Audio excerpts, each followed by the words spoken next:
Hello and welcome back. This is video 3 in the series of foundational skills for psychedelic-assisted psychotherapy. So I'm going to assume for this video that you have seen videos 1 and 2 for foundational skills, and I'm going to be referring to those skills in this conversation.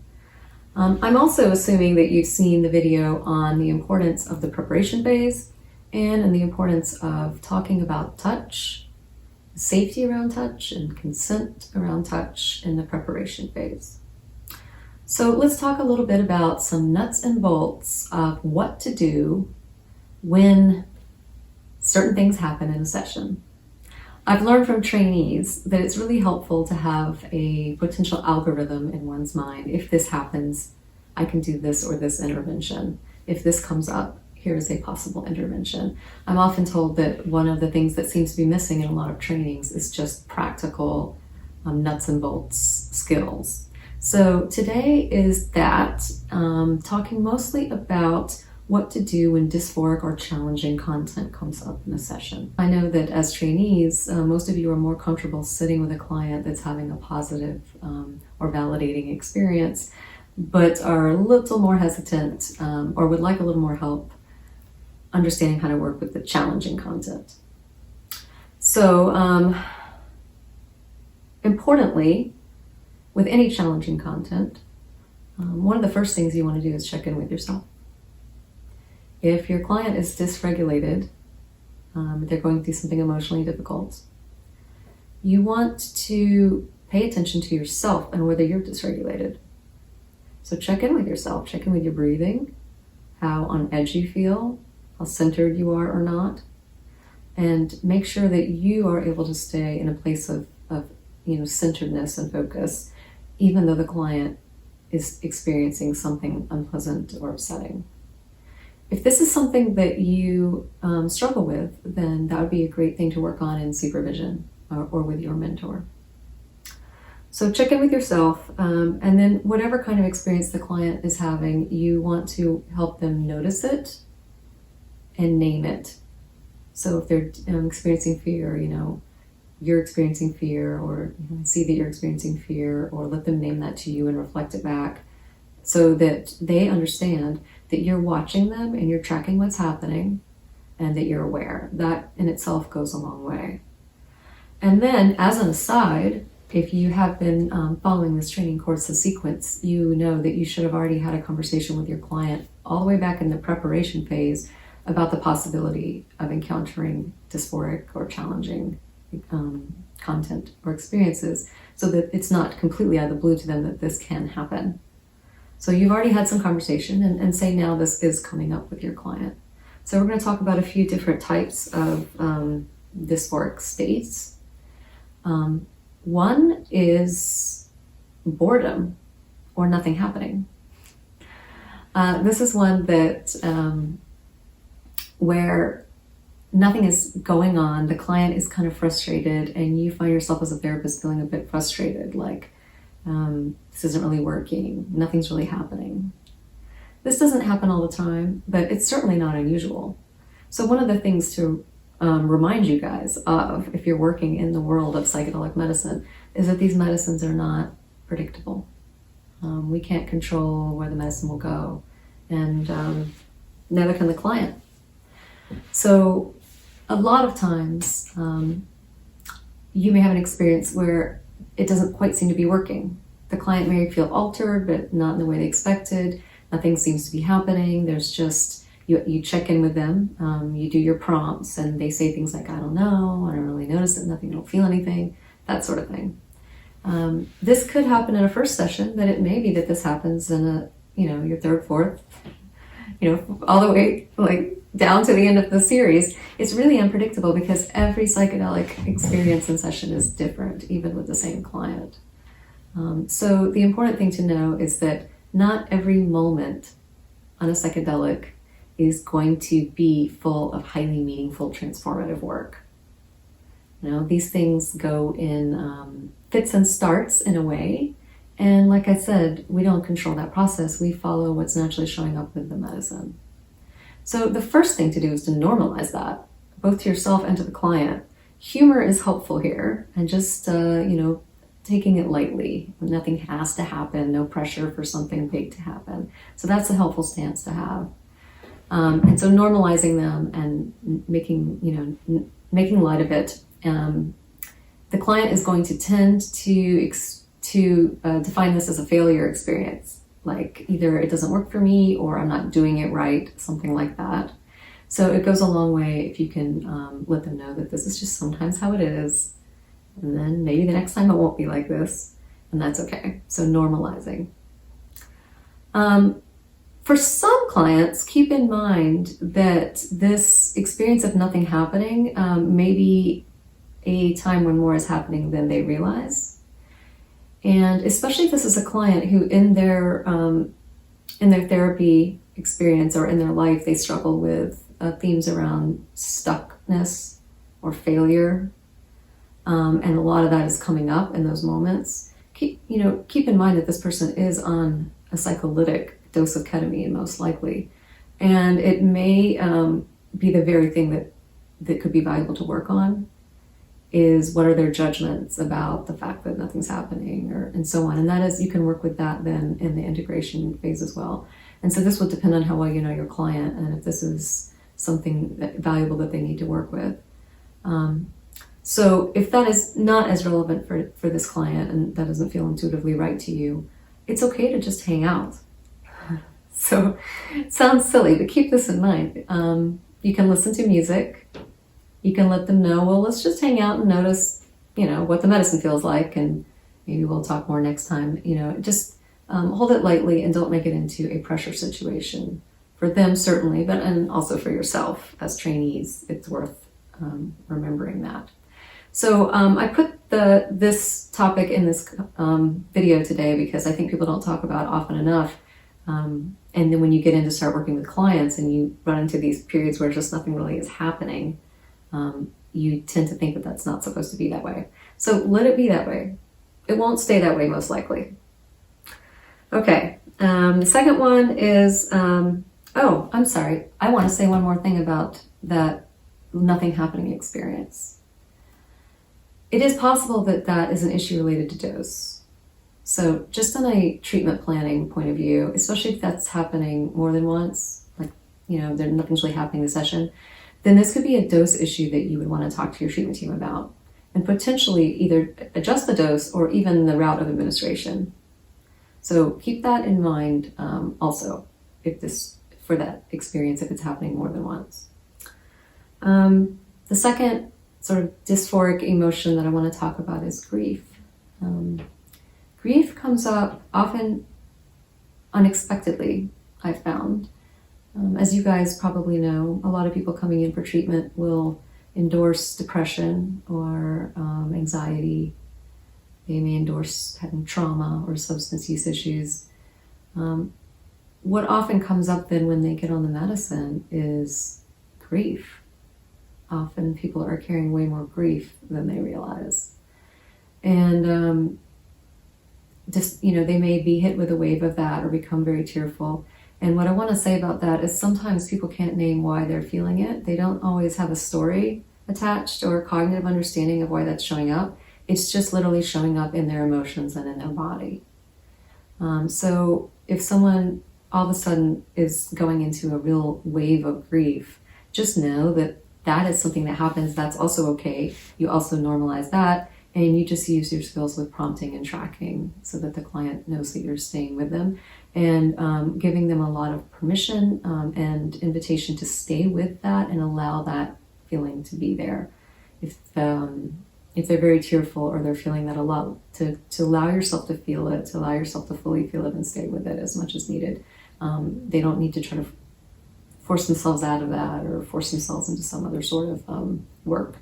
And then, we talked before about this triangle of story, body, and emotion. They don't need to understand it on the level of story. They may just need to feel it. And sometimes some of the whole sessions will just be about a lot of unloading of grief. They may get memories or images that come with that or insights that come with that, or they may not. So I mention that again because I don't hear it mentioned a lot in trainings, and neither the client or the clinician often talks about that in the preparation phase as much. So something for you guys to be aware of. Okay, let's talk about fear states. This is not uncommon at all, and hopefully you've also talked to your client in the preparation phase about the possibility of this. What to do when a client is experiencing fear, becoming frightened. This is one of the biggest things that I find that trainees ask me about or worry about, frankly. Do check in with yourself. Do your own work so that you can stay regulated in those kinds of scenarios. Obviously, you want to go to a calm, consistent, sort of soothing voice and presence. You do want to go into a reassurance mode with the client. I'll talk a little more about that. And you want to be scanning them or tracking them pretty carefully, watching their body language, their breathing, how agitated they seem or not, and trying to track their level of regulation. Here's some different ways that fear comes up. Often people, you'll see in the first session, people who are a little nervous about the altered state experience may have a panic response just to feeling altered. And it's not at all unusual for the person to become concerned that they are losing control or that something dangerous is happening to their body or to their mind or brain. Something's not right. So this isn't necessarily typical, but it's not rare either. Most often I see this on the beginning of the session with the onset of the medicine around that time. If you're on an IM, it's often around when that dose curve is peaking that we talked about. And it's usually in the first session. Some people who are particularly anxious, it may even be the first couple. Usually once someone has gotten used to the experience, that this type of fear happens less often. So you want to go into a place where you volunteer the information that is reassuring to them about how they are doing from a safety point of view. So you always want to go straight to, you're fine, I'm right here with you, your body is very safe. You can tell them, if they're worried about their breathing, you can say, take a deep breath, and they'll do that because ketamine doesn't affect these things, but they may fear that it does. And then you'll say, see how you can take a breath. Okay, let's do it again. See how you can control your body. You're still, your body's fine. We're keeping track of that, and it's safe. The medicine's making you feel this way. And so you can go into that reassurance place, because often what they need to know is, yes, I am still in the doctor's office and nothing is wrong with my physical body and nothing dangerous is happening. This is just all part of the experience. Often people in the beginning on their first session will sort of doubt that. If they're going to have anxiety around it, they'll start thinking like something's not right, something's not going normally. And it does go a long way. They do hear your voice and they are reassured by you telling them actually everything is normal. Let's just breathe through it and so on. So that's a form of fear around body safety. A second kind of fear that can show up early on in treatment or early on in the beginning of often the first session is concern about losing control. This is often highly controlled people or people with a lot of anxiety. It's this sense that they need to stay, that the altered state itself doesn't feel safe because it's not a controlled state. You will often see people doing a lot of trying to grounding activities or trying to orient in the room or trying to almost resist relaxing into the medicine. So in that case, it's not so much they're afraid of their body, they're more afraid of the subjective experience of being out of control. And so then you want to come in with reassuring language around, this is normal, what's happening, that they can relax, invite them to relax into it. But you also want to give them permission to resist it to the degree that they need to feel safe. So if someone is struggling with some fears around letting go and losing control, and they are fighting that by prompting themselves to stay oriented. I'm sitting in the doctor's office, here's the doctor, I can see the office. I'm not, they're trying to stay grounded and they're trying to kind of not go too far into the altered experience.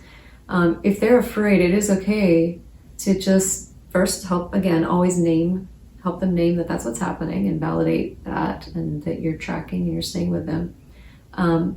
If they really want to move into a lot of orienting kind of responses, like people will sometimes say, what time is it? How much time do we have left?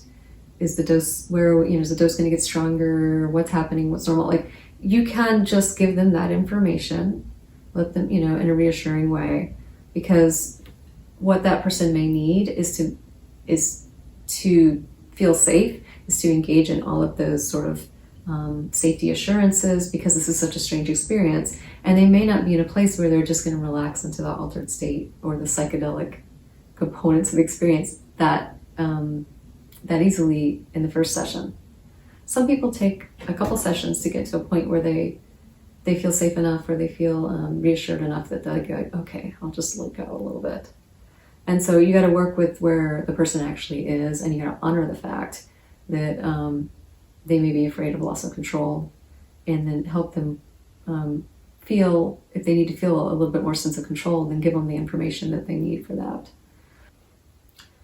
Another type of fear experience that often comes up is revisiting trauma. This is quite common, and often the very thing that the person may be in treatment with the intention of working on. So typically, when trauma comes up for a client in a ketamine session, it usually is experienced with less dysregulation or less overwhelm than the person experiences in the sober state. So even though the content is present, they are not as triggered by it physiologically, or they're able to regulate a little differently around it. That's one of the advantages of working with medicines like ketamine or other psychedelics, is that it does allow you to do that. So working with trauma is quite common, and it's not unusual for the person to get quite emotional or to re-experience some fear. Usually they're able to do that in a way where their observer mind is on board and they can stay present with it. And so the fact that someone is moving towards trauma content in a session doesn't mean that they are going to be overwhelmed, in a state of overwhelm around it. That's less likely. Another category of fear is what I would call just sort of existential, a sense of something very frightening happening, a dark presence, a fear state that they don't identify with a biographical trauma necessarily, but they're working through some sort of work around fear. And so they're going into a place of fear.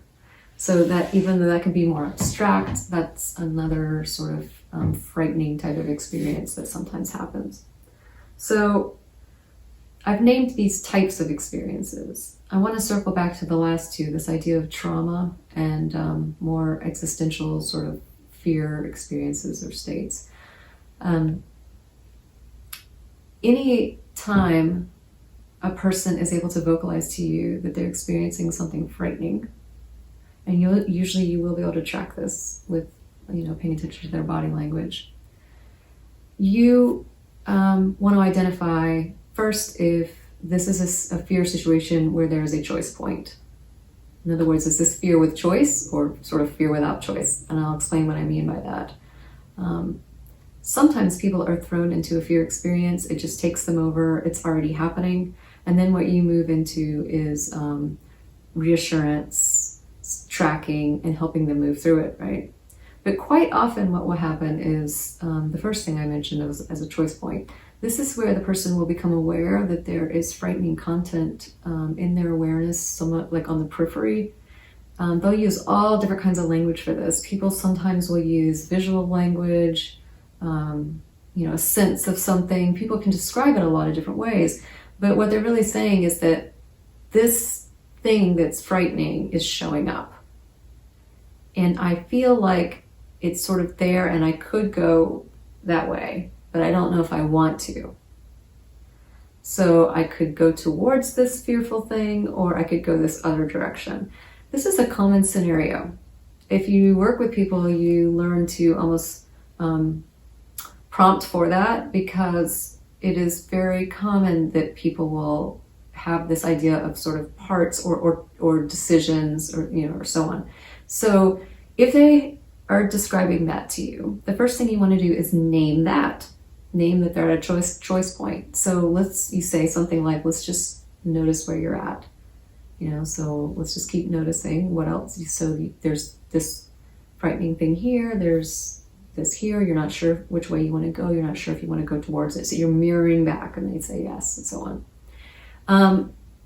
Stop there in the sense of your intervention, because some of the times what will happen is they'll naturally go towards the fear almost intuitively, or something in them is trying to go there, and that will just unfold. And then what you do is you just track along with them, you follow that. Sometimes though, they will stay in the choice point and they'll say, I don't know that I want to go there. And what you don't want to do is encourage them to go there or push them to that, right? What you actually want to do is help them notice, name, and clarify the place of the choice point. I see this fearful content I could go towards. I don't know if I want to. I also have the option of just staying here. And let them notice that, right? Sometimes people will say, you know what, I don't want to go there. And then that's the correct place to stay. Then what you're doing is you're validating that decision, the fact that they had the capacity to make that decision and that they had some agency in that. This can be an empowering experience, especially to work through an integration afterwards. And it can really help the client trust the altered state or trust the ketamine experience and understand that they actually had some agency. And so maybe that's where they'll stay. Or maybe a few sessions later, they will go towards that content. I don't know, and I don't try to judge or put that on the experience. It's really up to the client and what naturally unfolds. So we've said, fear is coming up.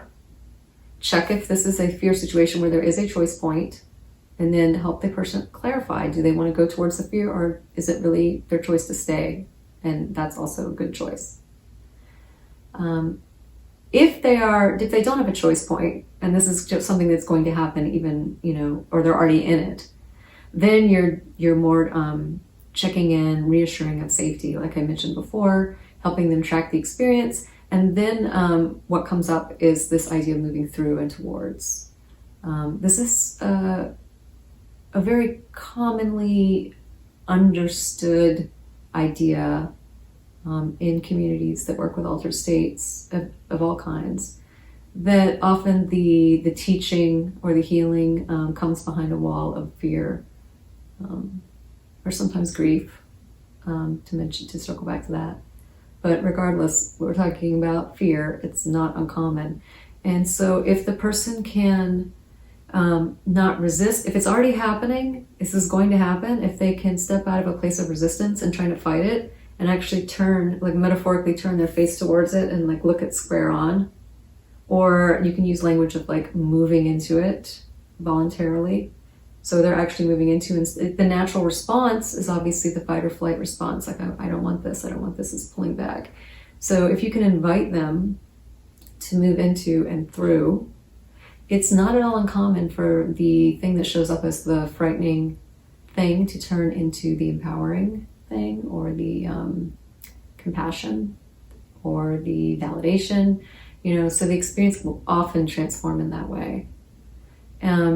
And that is sometimes some of the most powerful sessions that we have with people.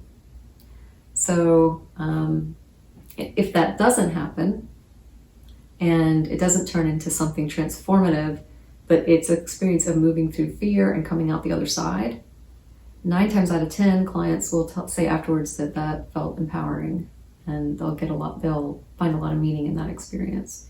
Regardless, all of that is things that you'll work on in integration. What I want to repeat then, from the point of view of skills, is if you see your client moving into a fear state, where you've already talked about common fear things that come up early in sessions around body safety or losing control, that's a little bit of a different type of experience that you track for. But if that's not what's going on, if they're moving into fear around content like trauma or other kinds of more existential fear content, first, you're checking yourself. Second, you're providing solid reassurance and mirroring and letting them know you're tracking and that this is normal, right? Nothing unsafe is happening. And then you're helping them name what's happening, reflect it back and notice it more.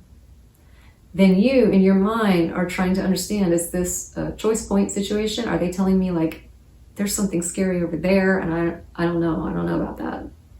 Or are they already experiencing waves of fear, that's something that's actually they're in the middle of, it's already happening relatively, So if it's a choice point, then you go into the choice point language and you honor that the person can choose one way or the other.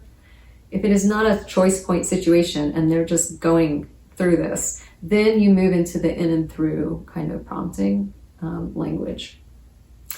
So I hope that's helpful.